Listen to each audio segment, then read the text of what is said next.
motion designer.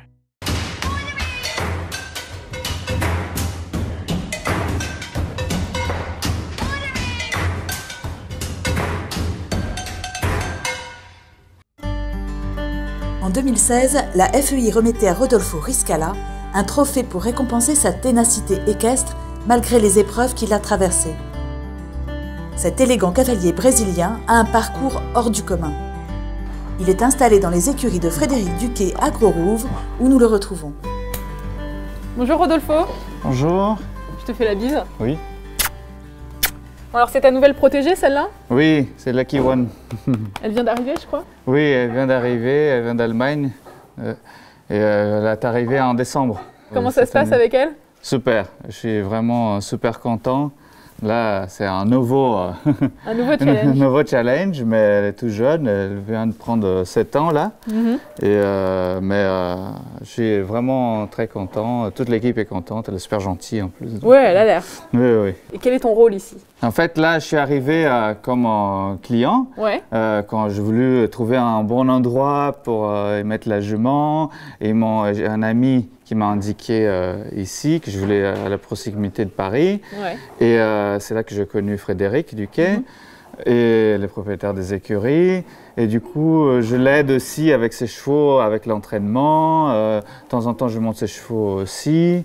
Donc voilà, tout est venu en même temps, en espèce de partenariat et ça se passe super bien, on est tous très contents. On va parler de ton parcours un peu plus en détail à table. Je crois que Frédéric est un ancien restaurateur, donc ça devrait pas être trop mauvais ce qu'on va manger. Oui.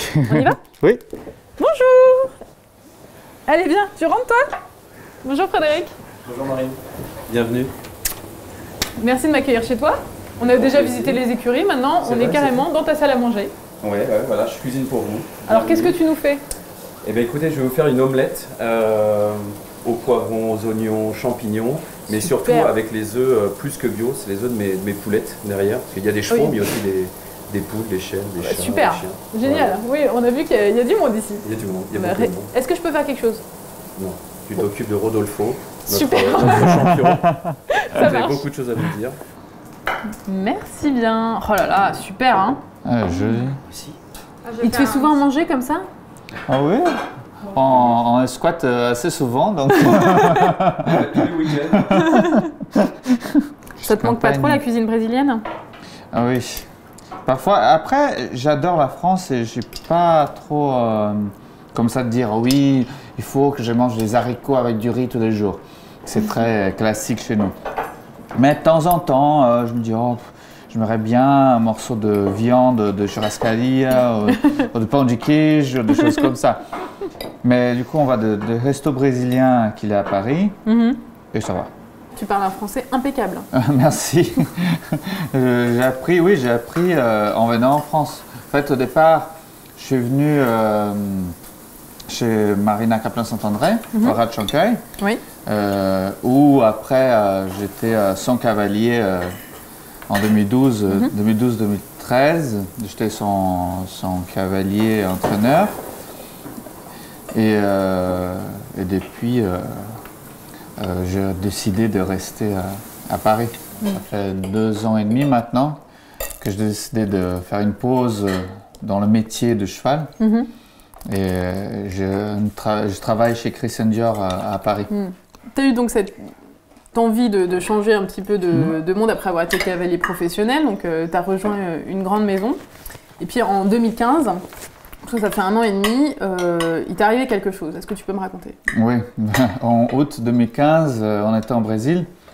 J'ai eu une méningite bactérienne, donc j'étais vraiment très malade. Et là, avec la septicémie et tout ça, j'ai dû faire des amputations de jambes et des parties de mes mains. Et depuis que je suis revenu en France pour me récupérer et tout ça, finir le traitement. Et l'année dernière, avec un pari un peu fou comme ça, j'ai essayé de me qualifier pour le jeu, que ça a marché. J'ai une amie qui m'a proposé son cheval, Elodie Sarrazin, et elle a très gentiment me prêté son cheval. J'étais encore à l'hôpital à l'époque que je commençais à faire la compétition. Mais encore à l'hôpital, tu t'es dit, je vais remonter à cheval. Parce que c'est déjà pas une évidence. Enfin, je veux dire, quand on arrive à un problème comme ça, tu t'es dit tout de suite que de toute façon, quoi qu'il arrive, tu remonterais à cheval. Oui. Bah, ça m'a aidé énormément à passer ce cap-là. De se dire, OK, il faut faire quelque chose d'autre. Il faut repasser, il faut aller un peu de l'avant. Et OK, c'est arrivé, c'est pas le plus drôle. Mais c'est comme ça, hein. Enfin, mes doigts et mes jambes ne vont pas repousser et il faut continuer. Donc ça, c'est vrai que j'ai eu beaucoup d'amis et tout le monde qui est venu me visiter et ça c'est vrai que ça aide énormément. Ma mère et ma sœur, elles étaient là tout le long. Et j'ai une élève l'année dernière, les Berlans, qui m'ont, dans mon anniversaire, qui c'est près de Noël, ils m'ont offert un cadre avec plein de photos et des choses de l'année d'avant. Et cela, ça m'a vraiment donné un déclic de dire je veux remonter à cheval, je veux faire quelque chose. Allez, on va essayer d'aller au jeu. Enfin, c'était tout un peu comme ça.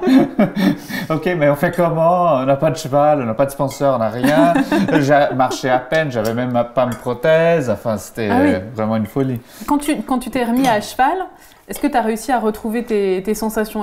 Comment est-ce que tu t'es adapté avec ton handicap? J'avais très peur au départ, parce que c'est vrai que quand on te dit, OK, on va te couper les jambes et les mains, tu dis, mon Dieu, je vais faire comment, quoi?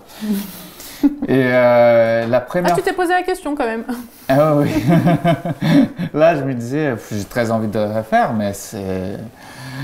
Voilà, tu as peur que ça te change, en plus en étant pro avant, et tu as plein de sensations que tu n'as pas forcément envie de changer. Tu as appris comme ça. Enfin, et c'est vrai que la première fois que je me mis à cheval, c'était un cheval d'une autre amie de Catherine Leroy à la SHN à Fontainebleau. Je vais la voir parce que je l'aidais un peu avec son cheval à l'époque. Elle dit, oh, viens voir et tout, ça va te faire une sortie, ça va te faire du bien, tu vas voir Richemont et tout. Je dis, ah bah super. Donc on y va. Et j'étais encore en fauteuil, je n'avais pas mes prothèses.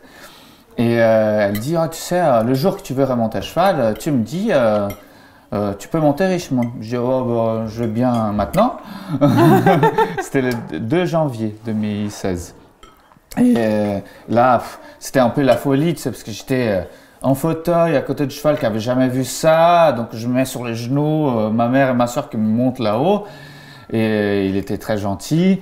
Et c'est vrai que tout de suite, c'était bien parce que ça coupe un peu cette appréhension de se dire je veux pas avoir la même sensation. Et en fait, la sensation, bon, mis à part les rennes qui, au départ, je faisais des tours de rennes, des trucs. Mais là, maintenant, j'ai des rennes adaptées. En fait, c'est juste tout simplement des rennes à boucle. D'accord. Je mets mes mains dedans et je tiens un peu avec les poignets. Et les jambes, au départ, la sensation, c'est comme quand on monte sans étrier, en fait. C'était pareil. Donc, ça m'a pas gêné forcément. Bien sûr, j'ai pas fait un truc de ouf. Mais t'as pas déroulé au Saint-Georges tout de suite? Non, j'ai fait que du pas et tout le monde était comme ça. Et voilà, en se disant, mon Dieu, qu'est-ce qu'on fait? Tout le monde est fou là-dedans. Mais ça a marché. Et là aussi, ça m'a vraiment dit, OK, on peut le faire. Et, tu l'as vécu comme une revanche? Pas vraiment comme une revanche, mais c'est quelque chose que ça m'a aidé énormément à surmonter tout ça. De dire, OK, on y va, on y est, et voilà, et c'est bon, quoi. Donc, c'est vrai qu'au départ, le moment que ça m'a plus frappé, vraiment, bien sûr, le moment que je montais à cheval la première fois, et quand j'ai refait mon premier concours avec Varennes à l'international de Deauville. Là, c'est vrai que tu te dis, oh, tu es capable de le faire et d'être bien. Et j'aurais commencé à peine, et enfin, voilà, donc c'était vraiment quelque chose d'incroyable, quoi. Incroyable. Ouais. Alors, dans cette aventure, je crois que ta famille est très proche de toi et t'aide beaucoup. Ta mère, mais également ta sœur. Oui. On va l'écouter nous dire quelques mots sur toi. C'est notre cerise sur le gâteau.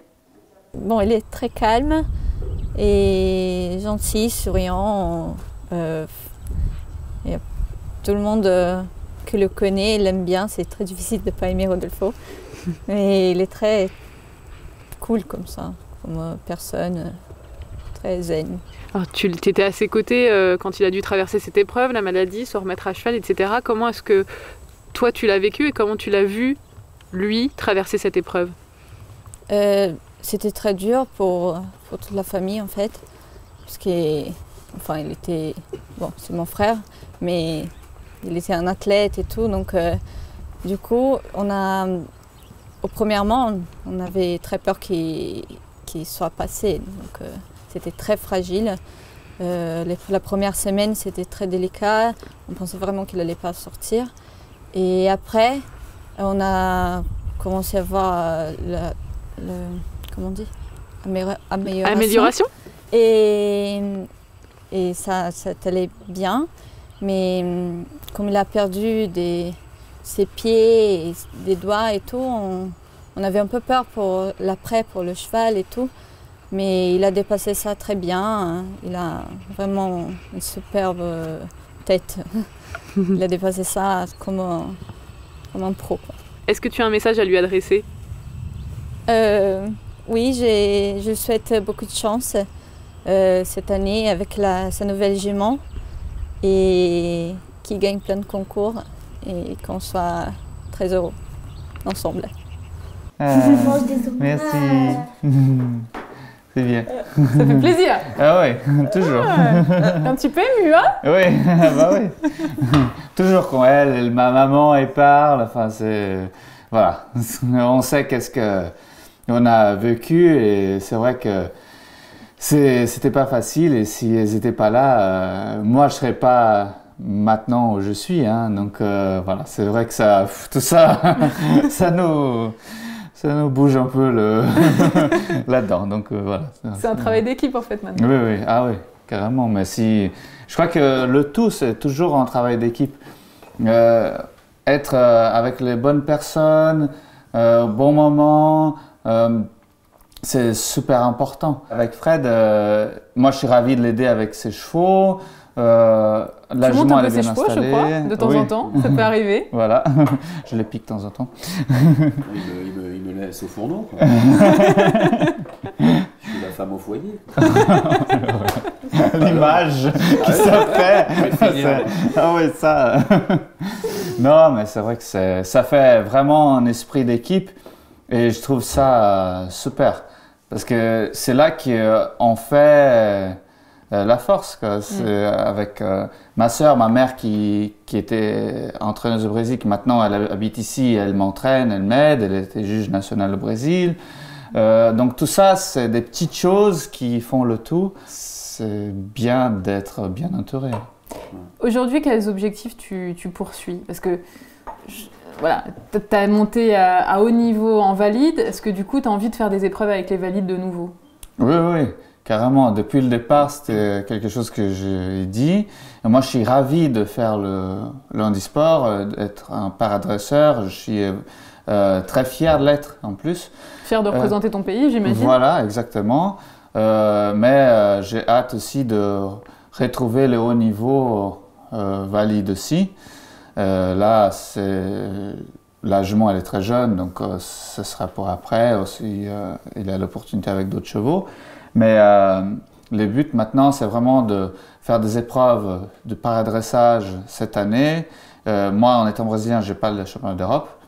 Mais pour préparer les Jeux mondiaux à Tyrone, Caroline du Nord, en 2018. C'est ton objectif? Oui. Et après, les Jeux 2020 aussi. Bon, on va te suivre, on supportera la France et le cavalier brésilien le plus français de tous. Voilà, c'est ça. Merci beaucoup de nous avoir reçus. Merci à vous. Rodolfo, Frédéric, merci à vous et à la semaine prochaine.